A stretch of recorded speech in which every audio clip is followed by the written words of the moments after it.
Soga, Ivy Masters Learning Center and ivymasters.com, and today we're going to look at the 16th question from the Digital SAT Test 1 Module 2. This is from the Bluebook app, the easier set of math questions. Number 16 reads, John paid a total of $165 for a microscope by making a down payment of $37 plus P monthly payments of $16 each.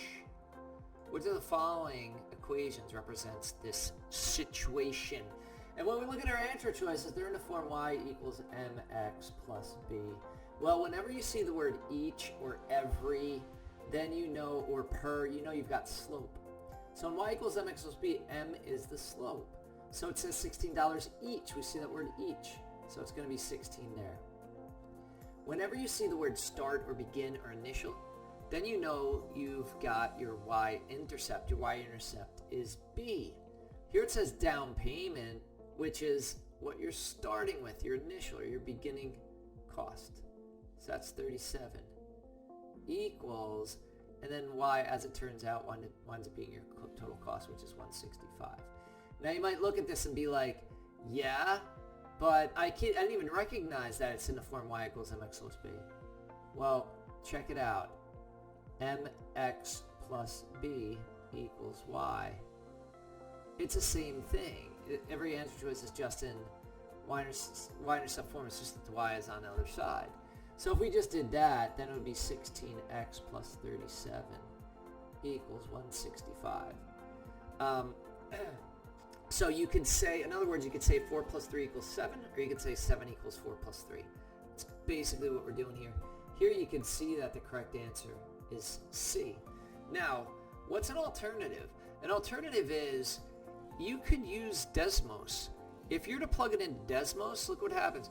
Like, let's say you plug a wrong answer, and let's say I plug in answer choice A into Desmos.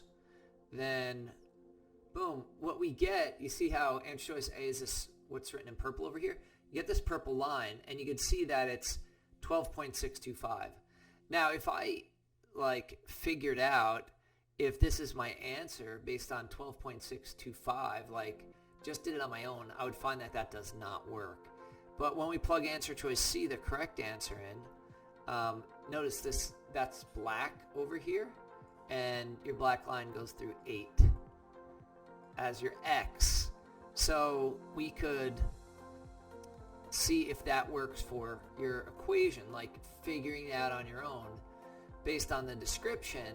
And sure enough, if you did 37 plus 8 times 16, it would give you that 165. Thank you for joining us today. If you like this video, click like. You can share it with someone who has difficulty with translating a word problem into a linear equation. If there's any question you'd like answered from any official PSAT or SAT or ACT, leave that in the comments. I'd be happy to shoot a video on it. Click subscribe so you don't miss anything, and check out that 1-minute video on TikTok. Have a great day.